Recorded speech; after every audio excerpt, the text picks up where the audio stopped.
Hello friends, हम हमेशा कृष्ण जन्माष्टमी राम जन्मोत्सव मानते हैं, लेकिन हमने कभी शंकर भगवान के जन्म के बारे में कभी नहीं जाना है। तो इस वीडियो में हम शंकर भगवान के जन्म के बारे में जानेंगे। ओम नमः शिवाय। कोई कहता है कि हिंदू धर्म लाखों वर्ष से चला आ रहा है और कोई कहता है कि हजारों वर्षों से यह विद्यमान है। हम जानना चाहेंगे कि आखिर सत्य क्या है। कब हुए थे शिव? पौराणिक प्रमाण। जैन धर्म के 24वें तीर्थंकर महावीर स्वामी का जन्म 599 ईस्वी पूर्व हुआ था। उनके 250 वर्ष पूर्व भगवान पार्श्वनाथ हुए थे, मतलब आज से 2869 वर्ष पहले पार्श्वनाथ हुए। पार्श्वनाथ के समय शिव की पूजा होती थी। भगवान श्री कृष्ण का जन्म 3112 ईस्वी पूर्व हुआ था, मतलब आज से 5132 वर्ष पहले कृष्ण हुए थे। उनके काल में भी शिव की पूजा होती थी। भगवान श्री राम का जन्म 5114 ईस्वी पूर्व हुआ था, मतलब आज से 7134 वर्ष पहले राम हुए थे। उनके काल में भी शिव की पूजा होती थी। उन्होंने रामेश्वरम में शिवलिंग की स्थापना की थी। माथुर ब्राह्मणों के इतिहास अनुसार श्री राम के पूर्वज वैवस्वत मनु का काल 6673 ईसा पूर्व का है, जिनके काल में जल प्रलय हुई थी, मतलब 8693 वर्ष पहले उनके अस्तित्व था। उनके काल में भी शिव और विष्णु की पूजा होती थी। सम्राट ययाति का उल्लेख वेद और पुराणों में मिलता है। अनुमानित रूप से 7200 ईस्वी पूर्व उनका अस्तित्व था। इसका मतलब 9220 वर्ष पूर्व वे हुए थे। उनके काल में भी ब्रह्मा, विष्णु और शिव की पूजा का प्रचलन था। ययाति प्रजापति ब्रह्मा की 10वीं पीढ़ी में थे। माथुरों के इतिहास के अनुसार स्वयंभू मनु लगभग 9057 ईस्वी पूर्व हुए थे। संभवतः इससे पूर्व हो सकते हैं, मतलब 11007 वर्ष पूर्व या लगभग 12000 वर्ष पहले।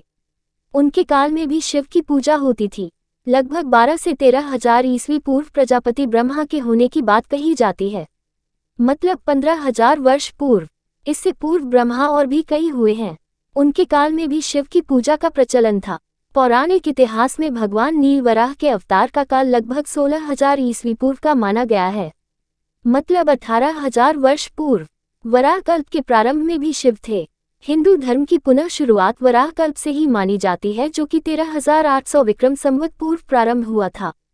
इसके पूर्व महत्कल्प, हिरण्यगर्भ कल्प, ब्रह्म कल्प और पद्म कल्प बीत चुके हैं। पुरातात्विक प्रमाण। हड़प्पा और मोहनजोदड़ो की खुदाई में ऐसे अवशेष प्राप्त हुए हैं जो शिव पूजा के प्रमाण प्रस्तुत करते हैं। सिंधु घाटी से नंदी और शिवलिंग का पाया जाता इसका प्रमाण है। IIT खड़गपुर और भारतीय पुरातत्व विभाग के वैज्ञानिकों के नए शोधानुसार मुताबिक ये सभ्यता 8000 साल पुरानी थी। पुरातात्विक निष्कर्षों के अनुसार प्राचीन शहर मेसोपोटामिया, असीरिया, मिस्र, इजिप्ट, सुमेरिया, बैबीलोन और रोमन सभ्यता में भी शिवलिंग की पूजा किए जाने के सबूत मिले हैं। आयरलैंड के तारा हिल में स्थित एक लंबा अंडाकार रहस्यमय पत्थर रखा हुआ है, जो शिवलिंग की तरह ही है। इसे भाग्यशाली लियोफेल स्टोन ऑफ डेस्टिनी पत्थर कहा जाता है। कहते हैं कि मक्का का संगे असवद भी एक शिवलिंग ही है, जो बहुत ही प्राचीन है। हाल ही में सद्गुरु जग्गी वासुदेव तुर्की गए हुए थे। वहां उन्होंने एक रूमी के मकबरे के बाहर गार्डन में एक अजीब तरह का गोल पत्थर देखा। बाद में उन्होंने उसकी खोज की तो पता चला कि वह 4700 वर्ष पुराना शिवलिंग है। भारत में हजारों वर्ष पुराने सैकड़ों शिवलिंग हैं, जिनकी मंदिरों में पूजा अर्चना हो रही है। 12 ज्योतिर्लिंग के शिवलिंग इसका उदाहरण हैं। इसके अलावा नदी के तटों और शहरों से दूर दराज के क्षेत्र में हजारों वर्ष पूर्व बने शिव मंदिर आज भी विद्यमान हैं। अरब के मुशरिक, यजीदी, साबीन, सुबी और इब्राहिमी धर्मों में शिव के होने की छाप स्पष्ट रूप से देखी जा सकती है। इस्लाम से पहले मध्य एशिया का मुख्य धर्म पीगन था। मान्यता अनुसार यह धर्म हिंदू धर्म की एक शाखा ही थी, जिसमें शिव पूजा प्रमुख थी। ईरान को प्राचीन काल में पारस्य देश कहा जाता था। इसके निवासी अत्रि कुल के माने जाते हैं।